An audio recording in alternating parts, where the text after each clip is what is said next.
What's up, my lovely fabulous goodies? Welcome back to your girl channel and to my kitchen, how to cook. This is a requested recipe that have been asked for some time, and your girl is finally going to give it. How to make coleslaw in your kitchen, fast, easy, and simple. Now, if you're here watching me cooking for your very first time, make sure that you have in fact subscribed. If you have not already subscribed, feel free to do so, boo, and then turn on the post notification settings to be reminded whenever your girl upload what a brand new video. Now let's jump right into the recipe. You don't remember where you're coming from. You don't remember where you're coming from. You don't remember where you're coming from. Rastafari, why you turn your back on your brother when him need you? You don't remember the days and when him feed you. You know when no obligation but to owe him some respect. All you need to do is just give him wine to get turn your back on your brother when him need.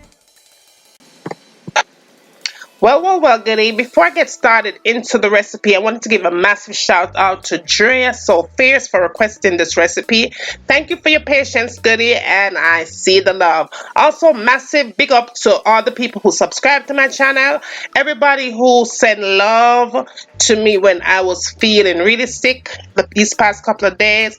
Big up on yourself straight. Thank you for loving these recipes, sharing these recipes with your friends and family. Now, if you don't see what you want, anytime you come to my channel, make sure to say ask and it's going to be given.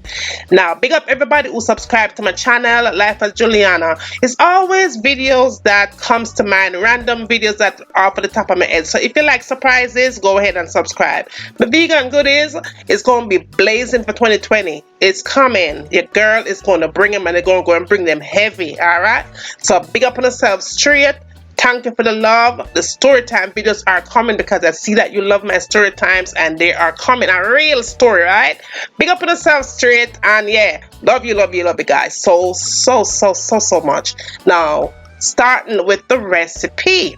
All right, now we're going to make this coleslaw fast, easy, and simple to follow. Fast, easy, and super simple to follow. And old school, right? You don't even need a food processor for this. Now, all I'm doing here is I'm going to use cabbage, and I'm using carrot and onion to get started. Now, you can substitute out the cabbage and use lettuce. Not everybody like the chunky of the cabbage, so you can use lettuce. You're definitely going to need your onion, right?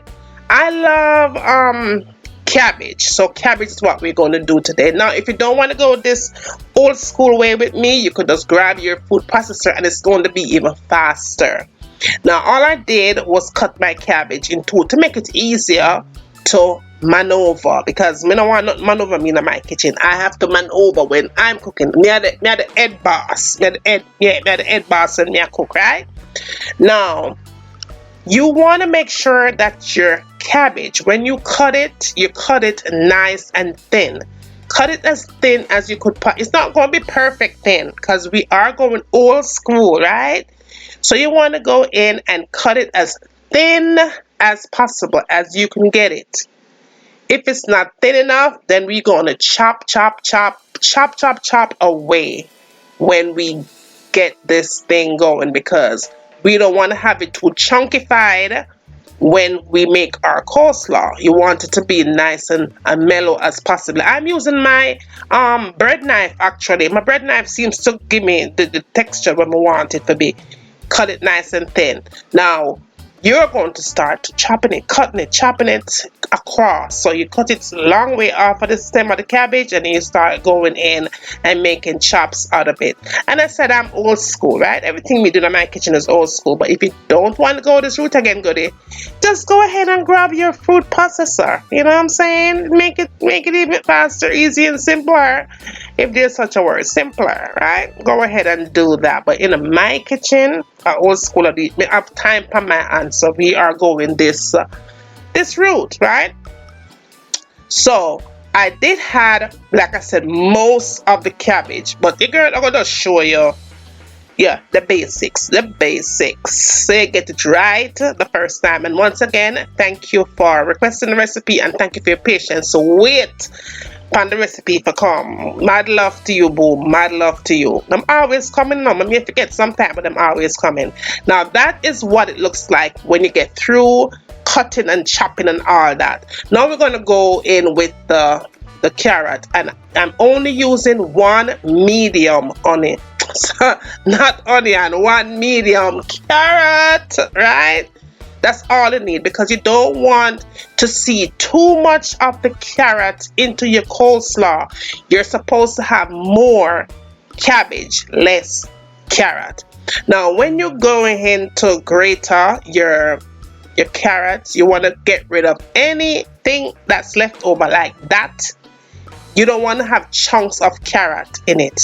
You want to get rid of when you can't go anymore, don't force it. Just abandon them on the roadside, right? That's all.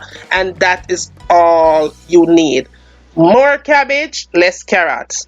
Or more lettuce, less carrot. Right? If you choose to go lettuce. And that's it. You go and just put it in with the cabbage, or with the lettuce, or whatever you decide to go. Yeah? Now we're going in with the onion, and all I need is 1 teaspoon of onion. You have to be super careful when you're going in with the onion, because the onion is very strong and it will kill. You hear me? It will kill your coleslaw. It will kill your coleslaw. So you don't want to add too much onion. All I'm doing here is adding 1 teaspoon of grated onion. That's it. And then I go ahead and dunk it in with the cabbage and the carrot. Now it's time to give it up a notch. So I went in with my real mayo, and I added 2 tablespoons of mayo. And you could use the whipping too, right? Whipping mayo, right? Yeah. And then after I add that, I went in with some sugar, and I used 2 tablespoons of sugar. And if you're going to do more than I am, you can add even another one. Make it your own, right? Taste it. Then I went in with some garlic powder, and just a tad bit. I would say probably a teaspoon. Then I went in with the black pepper, and as needed as well. It's going to be as needed. Right, so maybe a half a teaspoon, if that much, depending on how much you're using. Then salt for flavor. Salt for flavor, not a lot, for sure. Salt for flavor. That's all. Now I did go in with ½ cup of almond milk, and I added a ½ cup of heavy whipping cream. So total that out was 1 cup right there. 1 cup. I went in and put it into the container, and you want to give it a good mixing. Like, mix it, because the longer you mix it, is the more creamier it's going to get, and the more fluffier the mixture is going to get, and the more perfect your coleslaw is going to be. It's not going to be as runny. Now when you add your mixer in with the cabbage and the carrot and all the other good stuff, and if you see it's too runny, then all you have to do to balance it out is go in and chop up some more cabbage and add it in. Go ahead, make sure, give your mixer a taste test too before you add it into the cabbage. Taste it just to make sure that if you need any more sugar or whatever you need, that's the perfect time to do it. Don't add anything until the cabbage and the carrot. No, do it. Add it into the liquid. You go in and you pour it out. And after you pour it out, you are going to start tossing it around. Just go ahead, toss it around. Toss it around. That is looking really good. And like I said, if you feel like it's too runny, because I don't like a dry coleslaw. If you like a dry coleslaw, let me know down below if you do. But me like my coleslaw like runny, like almost some soup in the bottom of the thing when I buy it. That's why I like Popeye's coleslaw, because it's always kind of runny, right? So if you don't want it like this, just add some more cabbage to it. Taste it up, goodie. Taste it up and make sure that it's perfect for you. Now what you're gonna do here is get your plastic wrap, because I like to do my coleslaw. If I'm going to have coleslaw tomorrow for dinner, I always do it from the night before. I make it, I get my plastic wrap, and I wrap it nice and tight, and I put it in my refrigerator, because when you go to Popeye or Kentucky or anywhere they sell coleslaw, that coleslaw is prepared prior. It is not prepared the day when you buy it. If you buy it that day, it not gonna taste good. If you buy it that day when they just make it, it don't taste good. The best coleslaw is the one that you have made up and preserved for 24 hours or 12 hours at least.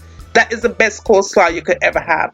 So you go ahead and you wrap it up with some plastic, put it in your refrigerator, and let it sit and chill for at least 12 hours. At least 12 hours. And it's going to be perfect for the next day when you decide to have some fried chicken or some chicken wings or some fried shrimp, or just some whatever you decide to prepare, and you want to have some coleslaw to the side. You having that fancy barbecue, family and friends coming over for Thanksgiving, for Christmas dinner, you want to have some coleslaw. That is what you do. You make your coleslaw from overnight oats. Now, tell me what you'd like to have me cooking next in my kitchen.